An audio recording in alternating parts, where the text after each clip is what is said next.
Well, that seems like we're going to be going underwater for this time. Hello everyone, I'm Eric, also known as EMC 150, or just EMC for short, and welcome back to episode 7 of Shadow of the Colossus. And now it seems I can only get on my horse the first time at the start of an episode. Go figure.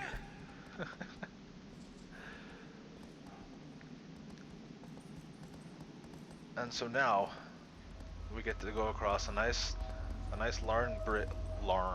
well there's a great way to speak, nice long bridge to a familiar area. Think back to episode 3 when I got lost. Yeah, I'm going to be going back into that area because I found a path that gets me to this next Colossus. Um,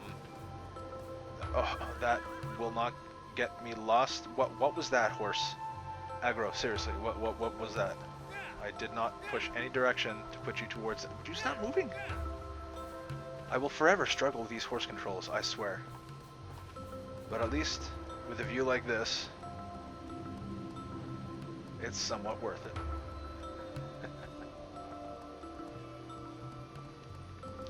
We're going to be making our way somewhat in that direction. And this time I won't get lost. I hope.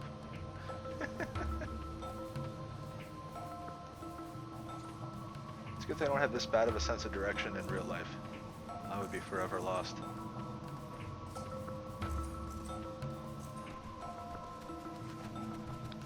Yeah, I fiddled with the brightness again and set it back down to the game's default. So hopefully we won't get blinded by the sun again, because that was a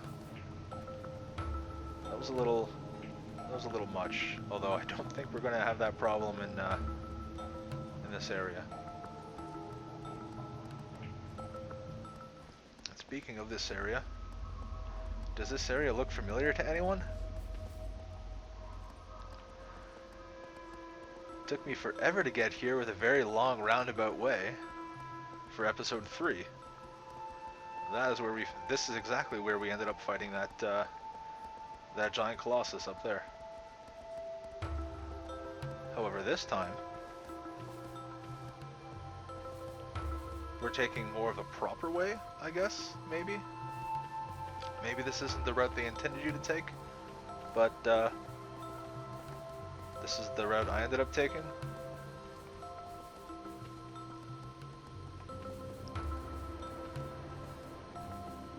And we are almost there.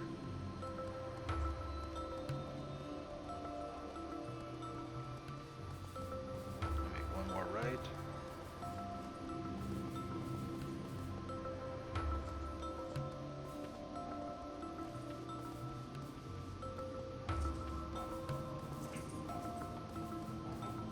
I'm gonna go over here.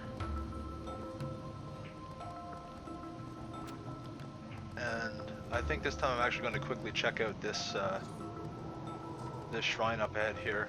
I believe we came across it in that episode 3, or at least I noticed it. I just never went up to it, I don't think. So this time I'm going to go approach it and maybe get another lizard.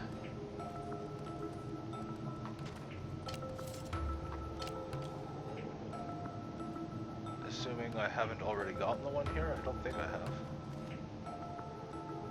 If I have, I'll just cut this part out and then go back, go to where we're supposed to go. Because I'm not seeing one here. Oh, there it is.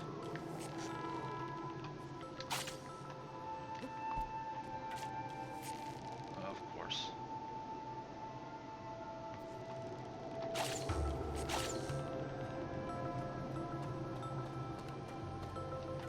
This doesn't sound good.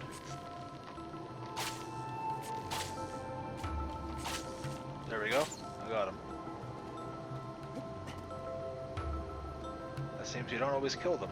I'm pretty sure I just watched him run away. Faceplant. That was awesome. Alright, Aggro, where are you?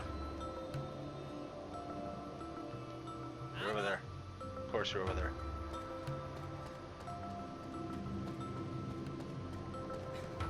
Oh man, first try. Could it be? Am I starting to get the hang of those controls? But anyway, as you can see, it wants us to go in this direction. And I said before we were close. Yeah, now we're very close. And a little more stamina this time, actually. That's good. I didn't get that lizard for my test run. So that'll actually be helpful for this guy.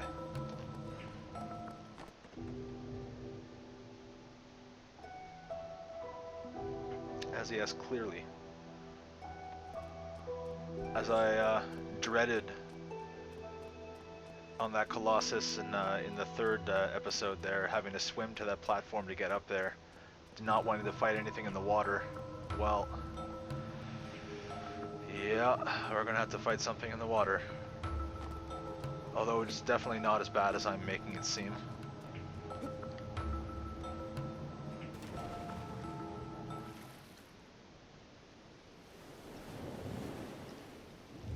And now I've got his attention.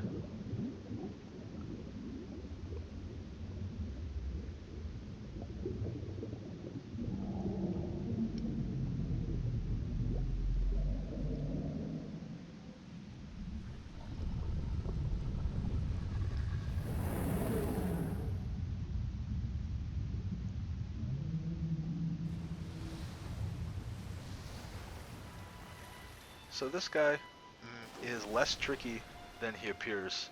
I actually got a little stumped on him on my my test run because I couldn't remember how to actually get him to come into range for you. But eventually I had our mysterious friend give me some helpful advice, and basically all you have to do is swim around out in the water here, and he eventually makes his way up to you, and you're able to grab onto his tail and start the fight proper. It just takes a little bit to start. Oh, see, okay, it's starting. I want to try and line myself up here. Ooh, shocking. And you grab onto his tail and hold on for dear life and enjoy the music that comes with this ride.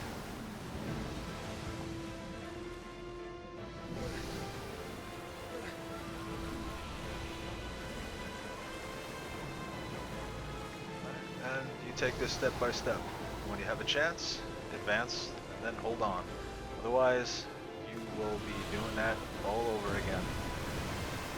And hopefully it doesn't do what it did last time. Last time I got all the way up to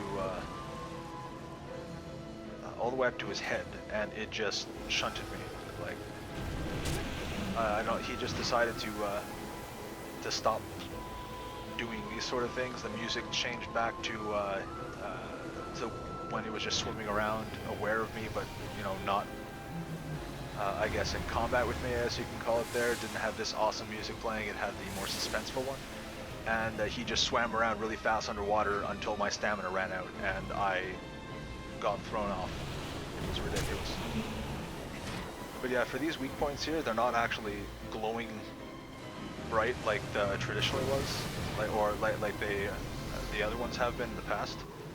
You don't have to reveal them by shedding light on them like I had originally thought. You can just go up to them and stab, and it's just fine. Are you doing it again? Are you just gonna swim?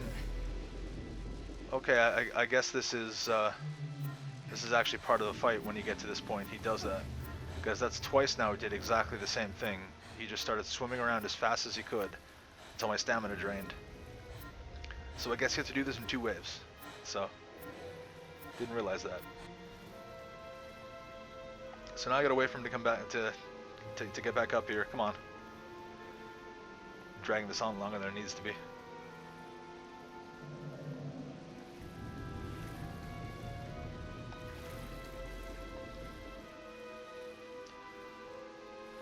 My health is actually fairly low. I didn't realize that. I guess you shocked me a couple of times without me knowing. Or without me noticing, I should say. Alright, this should be it. Please don't shock me again. Please don't shock me again.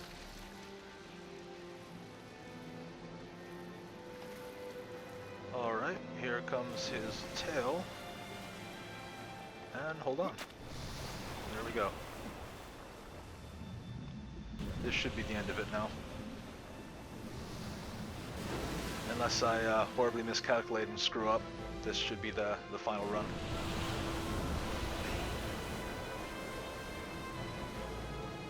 Because once you do finally get all of his electric spines taken care of, the weak point on his head is very, very easy to take down.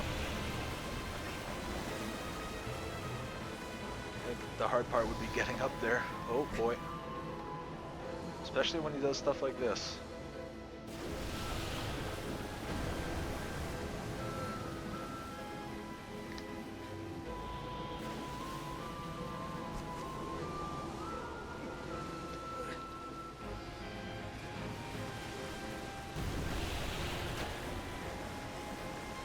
Oh, why do I keep falling every time I go over that ridge? Obviously because he's moving, but like whoa, okay, that was close. Let go a little too early.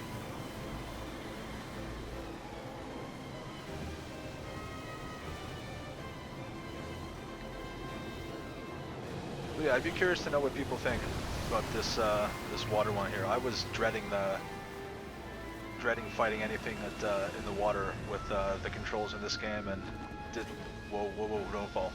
Didn't really seem like it'd be very well suited for water combat. However, considering the way they've taken it or set the fight, it seems a little more like your usual thing. Just, oh my god, I missed.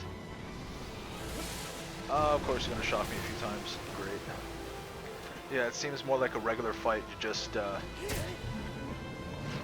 you just have to pick your moments a little better, or get whisked away in the water.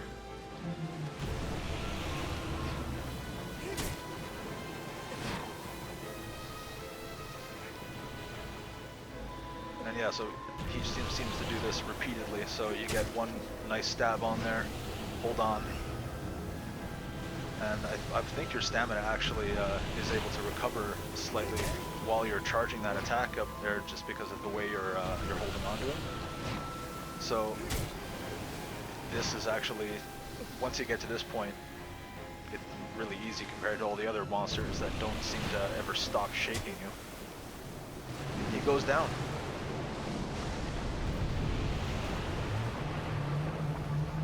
And now we're left in a vast open lake. Honestly, this would terrify me. Not this giant sea creature, but like being like stranded out in the middle of this lake here. I'm not the greatest swimmer myself, and I'm actually terrified of open water. That is probably one of my biggest fears, is just being out in the water, not being able to see or reach the bottom, being able to see really where you're going. This, I guess, isn't too bad because you have things in the distance that you can at least see and swim out to. But my god, like some places in other games there where it's just you're just in the ocean or something, just terrifying. That movie Open Water from several years back now, yeah, never saw it, never want to, nope. So this is going to bring us to the end of episode 7. I hope you guys have been enjoying, and that's until next time. Take care, you hear?